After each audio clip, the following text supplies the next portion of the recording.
Welcome to Decades of Heistery, where we cover safecrackers and bank heists from 1926 up until U.S. involvement in World War II. By July 1927, mugshots were routine. 2 stiff poses and a number under the chin. Fingerprints were more of a shiny new trick that promised to catch what the camera couldn't. And Bertillon's unusual measurements were fading.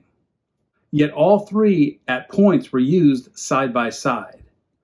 And eyewitnesses proved that they could even be unreliable. In this case, one woman's mistaken glance nearly sparked a panic. This is your whirlwind tour through the mugshots, missteps, and murderers of July 1927. The Pleasantville Press and West Atlantic City News ran July 6, 1927 editions.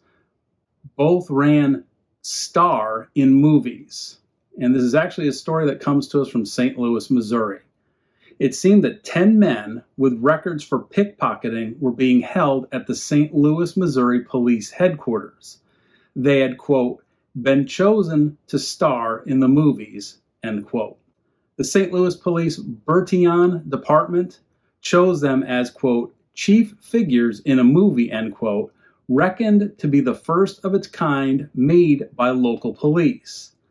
The films were going to become part of the police record of each man, with 4, quote, movie views and several still photographs. Now, Alphonse Bertillon was a French police officer who created a system to study handwriting along with physical measurements, including head length, breadth, the length of the middle finger, the length of the left foot, and the length of the forearm from elbow to the tip of the middle finger. While strange and now clearly outdated and wrong as methods for determining someone's criminality, Bertillon also created the mugshot and helped lead to the regular use of fingerprints as a science. Bertillon's efforts just preceded the period shown in Boardwalk Empire, which was a very well done HBO series about Atlantic City gangsters. And this edition of the West Atlantic City News shows the promise and growth of Atlantic City. It appeared that the fishing was good, that stars like Jack Dempsey were buying, and that housing could only go up from there. Of course, the housing boom in Florida had just plummeted, but surely nothing could go wrong. The Imperial Valley Press ran a story the same day titled, Conan Doyle Expects to Convert a Bishop. Arthur Conan Doyle, later Sir Arthur, is best known for creating the Sherlock Holmes character. However, he was a sincere and true believer in the world of spiritualism. Per Conan Doyle, quote, spiritualism is now being recognized in both the Church of England, end quote, and other churches were, quote, reconciled to the spiritualist view and are quickly adopting it, end quote.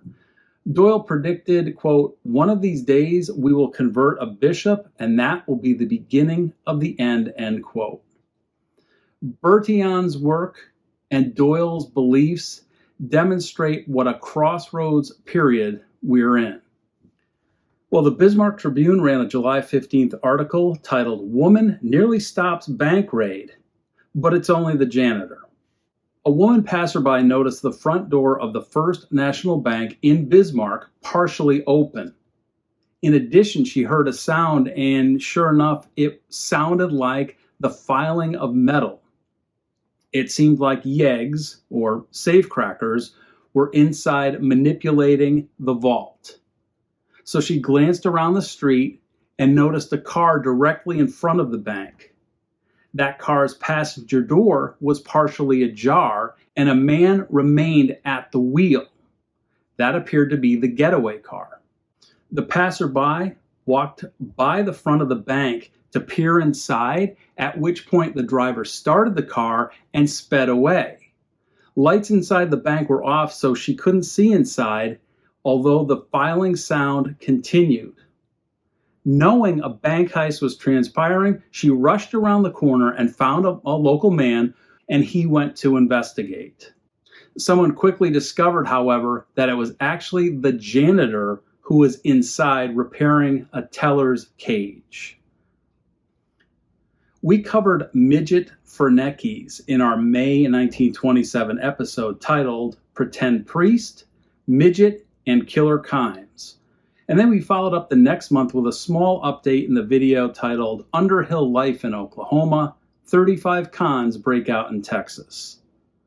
While the Daily Alaska Empire ran a July 26 retrospective titled Death Beckons One of the Brainiest Men in Country Because He's a Criminal.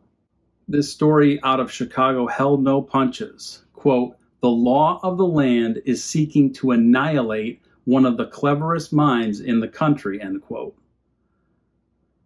It noted that Henry J. Ferneckies, aka the Midget Bandit, was, quote, more dangerous than Gerald Chapman ever was, end quote. We laid out Chapman's criminal story in the March 1926 video, America's First Most Wanted, Three-Fingered Jack, Gold and Bank Roaring Twenties Heists. And we followed up with April 1926 heists around America and Cuba, huge Tennessee jailbreak, and Chapman stay of execution denied. We also chronicled Chapman's execution in gruesome detail, and finally in May 1926's Part 1 video, where there was a peripheral connection to the then deceased Gerald Chapman, titled Doting Mom Sends Beloved Son Dynamite for Escape, Capone Takes Over a Town, Bank Heists on the Rise. So his story was covered in full. This Fernecki story covered the failure of Illinois to have reached a legal okay to execute him, but held out hope that he'd be extradited to New York to stand trial for a murder that occurred during the National Bank of Pearl River heist that took place way back on December 29, 1922. Well, this retrospective went back to his criminal birth starting in 1914, his falling in love and getting married, his despondency over people with wealth, and his failure to secure wealth through honest means. He'd studied law for 2 years, but ended up only making $10 a week through honest labor. His love of studying was realized when he was sent to prison, during which he read up on, quote, the chemistry of physics, end quote, and, quote, the physics of firearms, end quote. The story continued and covered his presence in Chicago, his foiled plan to rob a bank using ammonia tanks and smoke bombs, his plan to kidnap Charles G. Schwab's heirs. Schwab at the time was worth over $15 million. They also included his exit from solitary confinement for planning that kidnapping that authorities learned about through wiretapping his calls. In fact, the day he got out of solitary confinement, an enormous blast took down half of the side of the prison building. And the author concluded that this bank robber and murderer was currently scheming and noted that he had $1 million on the outside. This trip down memory lane continues as we revisit with the Berger Gang. Our October 1926 effort titled High Speed Life, Gang Wars Explode, Hide Money at the Police Station, and Record-Setting Heist in California introduced the Illinois partnership turned bloody feud between the Berger Gang and the Shelton brothers. Dissolution of the relationship was probably inevitable due to their criminal interests, which were centered on illegal booze. Well, buildings were burned to the ground, people were shot and killed, and the Southern Illinois War and the area known as Bloody Williamson became a nationwide interest. The smartly titled December 1926 video, Dastardly Deeds, Retribution for Roaring Twenties Gangsters, covered the assassination by the Berger Gang on West City, Illinois Mayor Big Joe Adams. Adams was reputed to be a supporter of the Shelton brothers. Our 1927 episode, which was incidentally the second most popular one we've done, and was crisply titled Bloody Williamson and the Tri-State Terror, went over the trial of the Shelton brothers and the fact that the star witness was none other than gang leader Charles Berger. Well, the Sheltons were found guilty, incidentally, and each were sentenced to 25 years in Leavenworth, while it seemed like Charles Berger would go free. Well, the Brownsville Herald ran a July 7, 1927 story that put that idea to rest. Gangster is given death, subtitled Two Convicted in Marion, Illinois on Murder Charge. Well, it seemed that Rabbo Milich and Ural Gowan, who were Berger gang members, were found guilty of the murder of Ward Casey Jones in October of 1926. Jones was actually a, quote, a fellow gunman, end quote, and belonged to the Berger gang.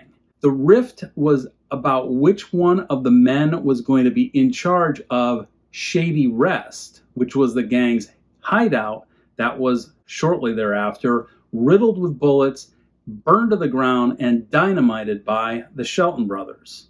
Well, Milich claimed that Jones had fired on him with a submachine gun, and therefore Milich's killing of Jones was self-defense. The Milich-Gowan trial was the first of the Berger gang-related cases to be heard and resulted in Milich receiving the death penalty and Gowan 25 years. And next up on the docket was Charles Berger himself, who was set to go on trial for the murder of Mayor Big Joe Adams. Well, the New Britain Daily Herald ran a story only a couple weeks after the Brownsville Herald's and demonstrated, once again, swift justice. Berger to die in Illinois murders. It was subtitled Henchman, sentenced to life in prison. In his past, Charles Berger had stated, quote, no law is strong enough to hold me, end quote. Yet here we see that he had indeed been convicted of the murder of Big Joe Adams. And he was, in fact, appealing to the Supreme Court to, quote, escape the gallows, end quote. Meanwhile, henchmen Art Newman and Ray Highland were sentenced to life at the state prison in Chester, Illinois. And there was some hope from the citizenry that clemency could be offered in exchange for information on various bank heists and other area crimes that had been attributed to the Berger gang. In a side note, it appeared that the henchman Art Newman was going to be a state's witness against one Connie Ritter. Connie was a male. Ritter allegedly paid $50 to each of the two assassins based on Berger's direction. So Berger ordered Ritter. Ritter paid $50 to two assassins. Oh, and Ritter's current whereabouts were unknown. Well, Berger and henchman Newman were also under indictment for the murders of patrolman Laurie Price, a male, and his wife Mia, who'd been abducted from their home and murdered in January of 1927. So regarding the Joe Adams murder, Berger ordered the hit. Newman provided advice on how to go about it. Highland drove the two slayers to Big Joe Adams' doorstep to pull off the hit, and Harry Thomason confessed that he and his brother Elmo, then deceased, were hired by Berger. Harry was living out his life sentence already, probably escaping the death penalty for agreeing to be a state's witness against Berger, Newman, and Highland. Incidentally, Elmo Thomason had died during the Shady Rest attack when finally, after being riddled by bullets and set ablaze, the Shelton brothers dynamited the building. Well, now a couple of quick, brief notes about the seemingly never-ending saga of Sacco and Vanzetti, whose connections to decades of history is through bank robber and murderer Celestino Medeiros. We've covered the Sacco and Vanzetti story along with Medeiros' connection numerous times. Here we see Governor Fuller visits scene of murder, subtitled Checks Up Evidence in Sacco and Vanzetti Case. Indeed, the Massachusetts governor had established a special committee to look into what has blossomed into an internationally observed case. So he actually went to South Braintree, Massachusetts, to the shoe factory where the paymaster and a guard were killed during a robbery way back in 1920. Well, the governor actually made physical measurements to verify witness testimony, and previous to that, he'd actually gone to Charlestown State Prison and talked with Medeiros. It was noted that at the time, Sacco and Vanzetti were on a hunger strike as their August 10, 1927 date with the electric chair approached. Now, the Indianapolis Times ran a similar story, but noted that Sunday was set as a day of, quote, international protest against the execution, end quote.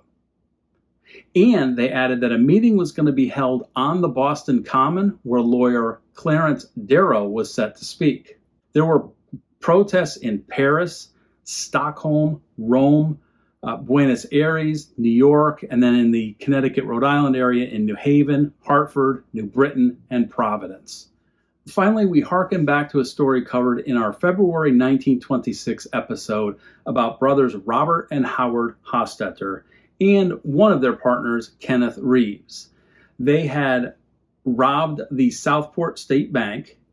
They'd been captured. They'd shot it out with police and escaped. And from there, the Hostetters were seen all across the country. They were accused of pulling off the bold and brash San Antonio, Texas job that we covered in detail. They were arrested in Laredo, Texas, escaped jail there, and eventually were recaptured in Buffalo, New York. Well, the July 1926 Part 2 video covered a case of mistaken identity when the brothers Hostetter were reportedly seen back in Indianapolis at Broad Ripple Park. It turned out to be an embarrassing moment for a young man from Zionsville, Indiana, after he'd been mistakenly apprehended by police. In August of 1926, descriptions of Nashville, Tennessee robbers, quote, somewhat tally with those of Robert and Howard Hostetter. We referenced them in January and March of 1927 too. But now we finally have something solid. Courtesy of the Indianapolis Times in their July 27 article titled, 3 Charges Face Bandits. It was subtitled, Hostetters May Be Tried in Indiana. Well, the brothers, Howard and Robert, were indeed still being held in Buffalo, New York. The United States Department of Justice was considering whether or not to hand them over to local authorities. In fact, they would have been much sooner, but they'd been federally charged with violating the Mann Act. The Mann Act was created to make it a felony to engage in interstate transport of, quote, any woman or girl for the purpose of prostitution or debauchery, or for any other immoral purpose, end quote. They'd also been held for transporting stolen automobiles across state lines, meaning between that and the Mann Act, they'd become a federal issue. Indiana authorities wanted them in addition to the Southport State Bank heist, but for 2 other bank jobs that were pulled shortly thereafter. Well, the Cordell Dispatch summarized things well and give us a tidy, if not sketchy, send-off. Its July 28 story was titled Brothers Sought, 3 Years Jailed, came to us from Buffalo, New York. Well, we learned that as of July 27th, an armed guard had been assigned to Robert and Howard Hostetter after they'd finally admitted their real identifications. It seems that they'd been arrested for robbing a string of gasoline stations in the area and apparently weren't known to local authorities somehow as the Hostetter brothers. It seems odd that on July 27th, an armed guard was assigned to them after they supposedly had admitted their IDs, if the federal authorities already had them nailed down for the Mann Act and for moving stolen vehicles over state lines. Well, the story stated that they'd escaped 3 jails, including one in Madero, Mexico, and noted that the Mann Act came into play because they crossed state lines with their girlfriends numerous times. Well, from the midget bandits' possible last bow to the Berger gang's harsh reckoning, these old headlines and stories show us that every case indeed leaves a fingerprint, at least on history.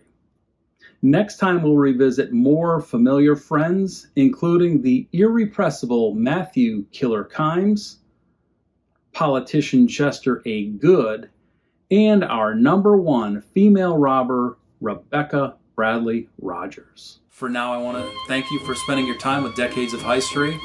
Till next time.